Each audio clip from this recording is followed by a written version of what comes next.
जानवरों में तमाम प्रजातियां ऐसी हैं जो प्रजनन प्रक्रिया में कुछ भी कर गुजरती हैं, जैसे प्रेइंग मैंटिस। इस जीव की कई प्रजातियों में मादा प्रजनन के बाद नर को खा जाती है। जी, खा जाती है। ऐसे उदाहरणों के बीच यकीन करना मुश्किल हो जाता है कि कोई ऐसा जीव भी होगा जो प्रजनन या इससे संबंधित किसी भी भाव को जीवन से ही त्याग दे, अपनी मर्जी से ब्रह्मचर्य चुन ले। पर ऐसी एक प्रजाति है हम इंसानों में, होमो सेपियंस में। सन्यासियों के बारे में, उनकी व्रत तपस्या के बारे में हम आप सुनते आए हैं। यह साल महाकुंभ का साल है, तो हम ऐसे ही सन्यासियों के बारे में बात करेंगे नागा साधु की, इनके इर्द गिर्द जो दुनिया बसी है उसकी बात करेंगे, अखाड़ों की बात करेंगे। अखाड़ों पर तो हमने थोड़ी बात पिछले एपिसोड में भी की थी। साथ में आपको बताया था कि दशनामी सन्यासी कौन होते हैं, ये क्या क्या नाम लेते हैं, वैरागी कौन होते हैं और अखाड़ों में शामिल होने की परंपरा क्या है। उस एपिसोड का लिंक आपको आज के इस एपिसोड के डिस्क्रिप्शन बॉक्स में मिल जाएगा। अब आज बात करेंगे कि हथियार उठाने वाले पहले साधु कौन थे, अकबर के समय साधुओं के किन गुटों की लड़ाई का जिक्र मिलता है और कुंभ के आगाज में अखाड़ों की क्या भूमिका रहती है। नमस्कार, मेरा नाम है अभिषेक। आप देख रहे हैं ऐतिहासिक किस्से कहानियों से जुड़ा हमारा रोजाना का कार्यक्रम तारीख। डेविड एन लॉरेंजन की एक किताब है। किताब का नाम है हु इन्वेंटेड हिंदुइज्म। इस किताब में लिखा है कि हथियार उठाने वाला पहला धार्मिक गुट नाथ या कनफटा योगियों में से था। कनफटा गोरख संप्रदाय के योगियों का एक वर्ग है जो दीक्षा के समय कान छिदवाकर उनमें मुद्रा या कुंडल धारण करते हैं और इसी वजह से इन्हें कनफटा नाम मिला। खैर, साधुओं के इस वर्ग की जड़ें संत गोरखनाथ से जुड़ी रही हैं। हालांकि इस वर्ग के राजनीतिक या सैनिक गतिविधियों के बारे में इतिहास में कम ही जानने को मिलता है। वहीं योद्धा सन्यासियों की लड़ाइयों का पहला पुख्ता जिक्र अकबर के समय में मिलता है। ये लड़ाई 1567 में थानेश्वर में हुई थी। हालांकि यह जंग हिंदू और मुस्लिमों के बीच नहीं हुई, यह संघर्ष दो हिंदू साधु गुटों के बीच था। इस वाकये के बारे में ख्वाजा निजामुद्दीन अहमद की एक किताब है तबकत-ई-अकबरी, इसमें जानने को मिलता है। साथ ही अबुल फजल की अकबरनामा में भी इसका जिक्र है। लड़ाई किनके बीच हुई, इस बारे में निजामुद्दीन लिखते हैं कि विरोधी योगी और सन्यासी थे। वहीं अबुल फजल इन्हें गुर और पुरी के तौर पर बताते हैं, जिन्हें आगे चलकर गिरी और पुरी से जोड़ा जाता है, जो दशनामी सन्यासियों की दो शाखाएं हैं। जैसा कि हमने बताया, दशनामी के बारे में डिटेल में आप हमारे पिछले एपिसोड में जान सकते हैं। बहरहाल, बकौल डेविड एन लॉरेंजन, जिनका भी हमने जिक्र करा, इन्हीं दो शाखाओं से ही ज्यादातर योद्धा साधु या नागा आए होंगे। निजामुद्दीन आगे जिक्र करते हैं कि सन्यासी के सामने अर्धनग्न जोगियों की संख्या 2 से 500 ज्यादा थी। इनका पलड़ा भारी था, लेकिन फिर सम्राट ने सन्यासियों की मदद के लिए अपने सैनिक भेजे जो कि भभूत लपेटे हुए थे। इनकी मदद से सन्यासियों की जीत होती है। हालांकि सन्यासियों ने वस्त्रों का त्याग कब किया या नागा साधु कैसे बने, इसका पुख्ता इतिहास नहीं मिलता है, या फिर अखाड़े कैसे बने, इस बारे में भी ज्यादा जानकारी यहाँ नहीं मिलती है। इसी वजह से माना जाता है कि स्थानीय जमीनों, मठों और मंदिरों के खजाने की रक्षा के लिए दशनामी नागा अखाड़े बनाए गए होंगे। खैर, साधुओं के नाम के साथ हमेशा ही संन्यास, तपस्या, शास्त्र और ज्ञान को जोड़ा जाता रहा है, लेकिन हमें जानना चाहिए कि एक वक्त पर इन्होंने हथियार भी उठाए थे। इसमें अखाड़ों की क्या भूमिका रही, इस बारे में रमेश पोखरियाल अपनी किताब विश्व धरोहर महाकुंभ में बताते हैं कि अखाड़ों में साधु सन्यासियों को शस्त्र विद्या सिखाई जाती है, यानी ये एक तरह की ट्रेनिंग की जगह थी। इसी निमित्त इन प्रशिक्षण स्थलों को पहले अखंड पुकारा जाता था, जो धीरे धीरे अखाड़े नाम से प्रचलित हो गए। अब प्रयाग के कुंभ में इनकी क्या भूमिका रहती है, यह ऐतिहासिक तौर पर प्रयाग में कैसे रहे थे, इस बात को भी शुरुआत से समझते हैं।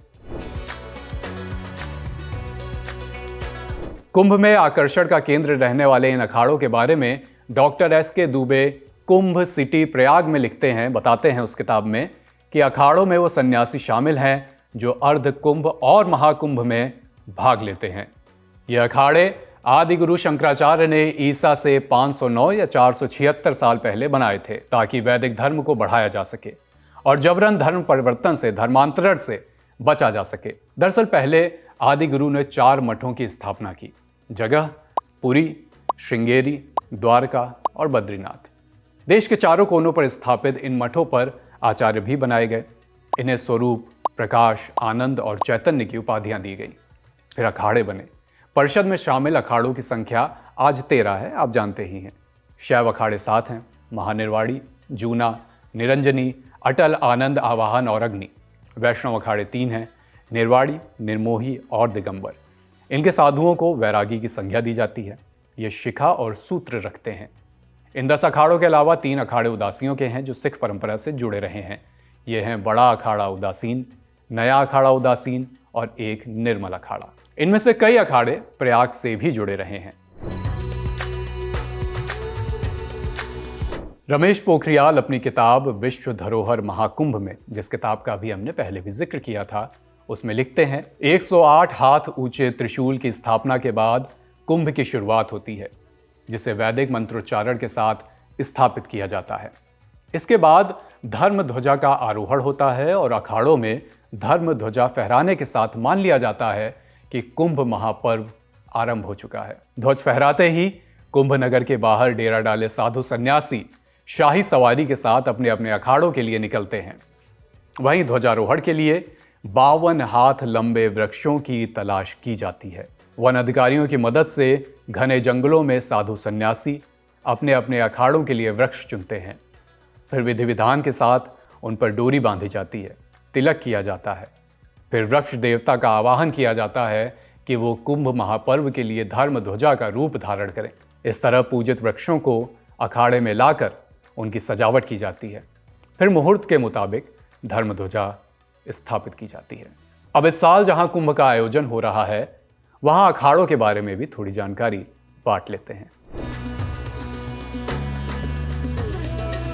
1909 के इलाहाबाद गजट के मुताबिक निर्वाणी नागा गोसाई बड़ी संख्या में यहाँ के दारागंज में रहते थे। निरंजनी और जूना भी दारागंज से ही जुड़े रहे हैं। इसमें यह भी बताया जाता है कि सभी बैरागी वैष्णव हैं जो 3 भागों में बटे हैं, निर्वाणी, निर्मोही और दिगंबरी, जो आमतौर पर एक दूसरे से मतभेद रखते थे। फिर छोटा पंचायती अखाड़ा भी तो है जो पंजाबियों के उदासियों से ताल्लुक़ रखता है। प्रयागराज के मुट्ठीगंज में इनका बड़ा मठ है। ये मूल रूप से सिख धर्म से ताल्लुक़ रखते हैं और साथ ही ग्रंथ को अपनी पवित्र किताब के तौर पर मानते रहे हैं। ऐसे ही बड़ा पंचायती अखाड़ा भी है जो कीडगंज में रहते थे। ये धनाढ्य रहे हैं, महाजन के तौर पर काम करते रहे हैं। वहीं दारागंज के रामानुज जो सबसे अमीर और सबसे बड़े समुदाय में से एक रहे हैं। कीटगंज के रामानंदी भी वैष्णवों का एक जरूरी समुदाय रहा है। दोनों ही त्यागी हैं, माने ऐसे जिन्होंने अपने परिवार का त्याग कर दिया हो और लोगों की भिक्षा पर जीवन यापन करते हों। इलाहाबाद डिस्ट्रिक्ट गैजेट 1968 के मुताबिक महानिर्वाणी जो कि नागा गोसाई हैं, शिव की आराधना करते हैं। यही शाही स्नान की अगुवाई भी करते हैं। इन्होंने अपने वस्त्र त्याग किए होते हैं। जटाओं के साथ सभी घंटी लिए हुए स्नान के लिए आगे बढ़ते हैं। इनमें से कोई भी दान की मांग नहीं करता है। वहीं तीर्थयात्री इनके दर्शन के लिए रास्ते में इंतजार करते हैं। इनके स्नान के बाद ही आम लोगों को स्नान करने का अवसर प्राप्त होता है। निरंजनी अखाड़े के महामंडलेश्वर स्वामी कैलाशानंद गिरी के मुताबिक फिलहाल शाही स्नान में परंपरा कुछ अलग है। नासिक में महानिर्वाणी अखाड़ा अगुवाई करता है, सिंहस्थ में जूना अखाड़ा, वहीं प्रयाग और हरिद्वार में निरंजनी स्नान की अगुवाई करता है। हालांकि हाल के वर्षों में अखाड़ों के बीच सामंजस्य देखते हुए प्रयाग में जूना को पहला मौका देने की बात भी कही जा रही है। इस स्नान में पहले वरीयता नागा साधुओं को मिलती है, फिर वैरागी और अंत में संसारी यानी जनमानस हिस्सा लेते हैं। नागा सन्यासियों की बात करें तो साल 1966 में कुंभ के मौके पर पंचायती अखाड़ा महानिर्वाणी ने एक 39 पन्नों की छोटी किताब छापी थी, जिसमें दशनामी नागा सन्यासियों के बारे में बताया गया था। इस किताब के मुताबिक नागा सन्यासियों की परंपरा बहुत पुरानी है। मोहनजोदाड़ो और हड़प्पा की खुदाई में नग्न पशुपति की मुहर मिलती है। वैदिक लेखों में भी अर्धनग्न भगवान शिव का जिक्र मिलता है, बड़ी जटाओं और शरीर पर भभूत के साथ। इससे पता चलता है कि नागा साधुओं की उत्पत्ति इतिहास से पहले की है। डॉक्टर एस के दुबे के कुंभ सिटी प्रयाग के मुताबिक अपने बनने के समय से सन्यासियों के अखाड़े में लोकतांत्रिक व्यवस्था रही। इसमें 8 वरिष्ठ सन्यासी या श्री महंत 3 सालों के लिए यह व्यवस्था देखते हैं। इनकी मदद के लिए 8 दूसरे साधु भी नियुक्त किए जाते हैं, जिन्हें कारबारी कहा जाता है। कारबारी रोजमर्रा के कामों में इनका दायित्व रहता है। वहीं श्री महंत कामकाज पर एक ऊपर से मोटामाटी नजर रखते हैं। वहीं अखाड़ों में मीटिंग करने का दायित्व किसका होता है? सबसे वरिष्ठ सन्यासी का, जिन्हें धूनी वाले बाबा कहा जाता है। इन्हें किसी विधायिका के स्पीकर से कंपेयर किया जा सकता है। आप अपने समझने के लिए इस तरह से समझ सकते हैं। बकौल कुंभ सिटी प्रयाग सख्त अनुशासन के साथ फैसलों को सभी की राय के साथ लागू किया जाता है। वहीं अनुशासनहीनता के मामले में शायद वरिष्ठों के सिवा किसी को नहीं छोड़ा जाता। आपराधिक मामलों का दोषी पाने पर अखाड़ों से निकाला भी जा सकता है। अलग अलग गुनाहों की सजा भी तय रहती है। समानता और भाईचारा इस लोकतांत्रिक व्यवस्था की नींव के पत्थर के रूप में स्थापित रहें, ऐसे पूरे प्रयास किए जाते हैं। और जमीन जायदाद पर अखाड़े का साझा हक होता है, ना कि किसी एक व्यक्ति का। हालांकि एक बात यह भी है कि हर अखाड़े के तमाम नियम आपस में भिन्न भिन्न होते हैं, अलग होते हैं। किसे दीक्षा दी जा सकती है, किसे नहीं दी जा सकती।